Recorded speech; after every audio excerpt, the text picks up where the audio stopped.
आज सुबह जब हम नमाज को जा रहे थे तो मुझे कुछ आग जैसी लगी यहाँ पर, तो हमने फायर सर्विस को फोन किया। फायर सर्विस को फोन करने के बाद फायर सर्विस खाली 5 या 7 मिनट में यहाँ पहुंची। उनके हम शुक्रगुजार है कि वो एक टाइम पे पहुंचे। उनके पहुंचने के बाद तो उसके बाद नौजवान ने सारा काम संभाला। मगर एक बड़ी प्रॉब्लम है बांदीपुरा में, यहाँ गाड़ियों की कमी है या इक्विपमेंट्स की कमी है। क्योंकि फायर सर्विस ने बहुत अच्छा काम किया, मगर लास्ट में बात यह है कि इक्विपमेंट्स की कमी है, गाड़ियों की कमी है। इसके लिए हमें गवर्नमेंट से अपील रहेगी और फायर सर्विस से अपील रहेगी बांदीपुरा के लिए कम से कम 5 गाड़ियां चाहिए। अगर इस वक्त कहीं और आग लग जाएगी, क्योंकि इनने 4 एरियो से 4 या 5 गाड़ियां मंगवाई है, अगर उन एरियो में अभी कुछ हो जाएगा मुझे बताइए वहाँ क्या हालत रहेगी। ये देखो बांदीपुरा बिल्कुल फायर सर्विस के 5 मिनट की दूरी पे है, 2 मिनट की दूरी पे, और आप देखो यहाँ क्या हाल है। तो अगर इस वक्त गाँव में कहीं हो जाएगा वहाँ क्या हाल होगा। बाकी हम यहाँ के लोगों के जो नौजवान है उनके हम शुक्रगुजार है और फायर सर्विस का शुक्रगुजार है, और यहाँ के जो लोग पुलिस है, एसपी साहब और डीएसपी साहब, वो भी वक्त पे पहुंचे यहाँ पर। किसी तमुन्ने को कहा कि 5 मिनट के अंदर सारे के सारे पहुंचे यहाँ पे। हमारा मैं ये चाहता हूँ कि यहाँ के नौजवान ने काम किया, उनको कल 15 अगस्त का किसी पे बुला के उनको कुछ अवार्ड से नवाज जाए, क्योंकि आगे लोग इसमें, क्योंकि और मेरी अपील रहेगी यहाँ के जो दुकानदार साहिबान है वो भी इन दुकानदारों को हेल्प करे, क्योंकि ये दुकानदारों का भी कुछ नहीं रहा है। इनका हेल्प होना चाहिए हमारी तरफ से भी, और जो गवर्नमेंट है गवर्नमेंट भी इनको हेल्प करे। आई डोंट हैव वर्ड्स।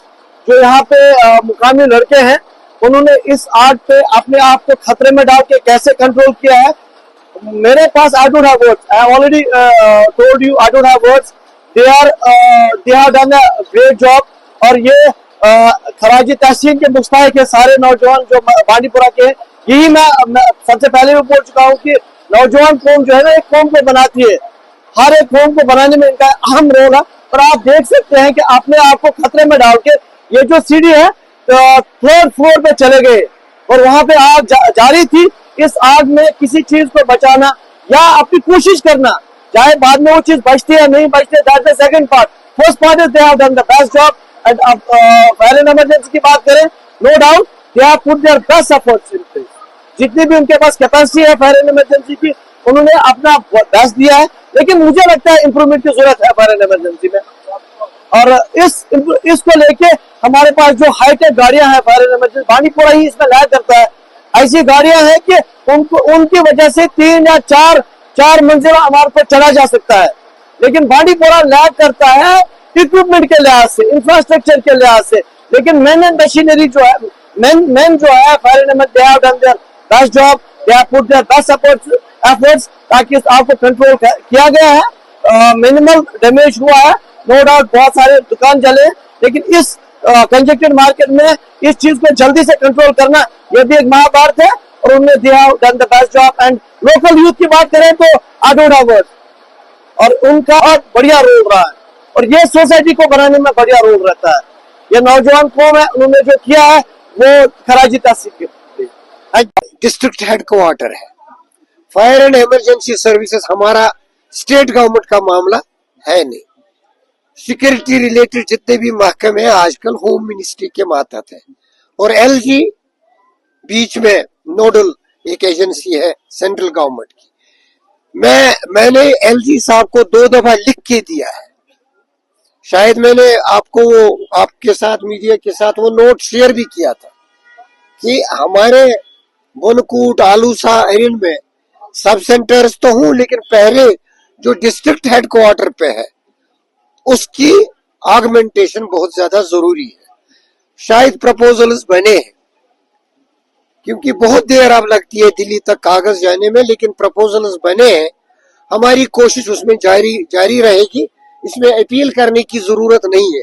जो हमारा हक है आपके ताउन से वो हासिल करके रहेंगे, उतने कमजोर हम नहीं है। मौके पर ही हम देख रहे हैं, अफसोसनाक वाक़ा है भारी नुकसान हुआ है, जिसका खमियाजा बेचारे ये सफरर्स बहुत देर तक उठाएंगे। हमारे बाजार की वैसे भी हालत दुकानदारों की पहले से ही खराब थी, क्योंकि बांडीपोर में कमर्शियल एक्टिविटी इतनी है नहीं, ना कोई बड़े कारखाने हैं जो हम कहते हैं कि यहाँ सरमायादार लोग सरमाया इन्वेस्ट करते हैं। यहाँ सब बैंक लोन पे चलते हैं, रोजगार भी उसी से मुहैया होता है और हमारी कमर्शियल एक्टिविटी भी बैंकिंग सपोर्ट पे ही है। जो इफेक्टीज हैं 29 फैमिलीज हैं ये total, 3 storeyed buildings, 2 storeyed buildings with entire जो बिलोंगिंग्स है वो सब जलकर राख हो गया है। इनका नुकसान की भरपाई करने की बहुत ज्यादा जरूरत है।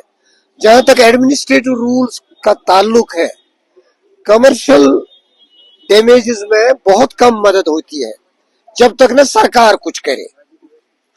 कैबिनेट को करना चाहिए, चीफ मिनिस्टर साहब से मेरी इस्तिदा रहेगी, एलजी एडमिनिस्ट्रेशन से मेरी इस्तिदा रहेगी कि वो खुद जायजा ले और ये जो सफरर्स हैं जिनका और कोई जरिया माश नहीं है, ना बनेगा, बन पाएगा, बड़ी देर लगेगी इनको खड़ा होने में, इनकी भरपूर मदद होनी चाहिए, चाहे वो बैंकिंग सोर्स से हो, फाइनेंशियल सोर्स से हो, गवर्नमेंट की तरफ से, और जो इंश्योरेंस किसी किसी का है उनकी क्लेम इमीडिएटली सेटल होनी चाहिए विदाउट वेट, क्योंकि इनको खड़ा होना है।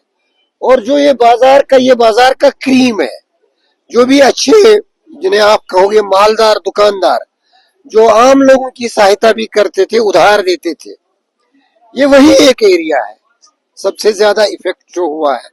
तो इसलिए इन तमाम जावियों को नजर में रखकर सरकार को चाहिए हमदर्दी से काम लेना। इस वक्त कवानीन एक तरफ, अगर वो हमदर्दी से काम लेंगे, चीफ मिनिस्टर अपनी डिस्क्रिशन इस्तेमाल करेगा, एलजी अपनी डिस्क्रिशन इस्तेमाल करेगा, फाइनेंस मिनिस्टर अपनी डिस्क्रिशन इस्तेमाल करेगा, तभी जाके लोकल एडमिनिस्ट्रेशन हमारी कुछ मदद कर सकती है।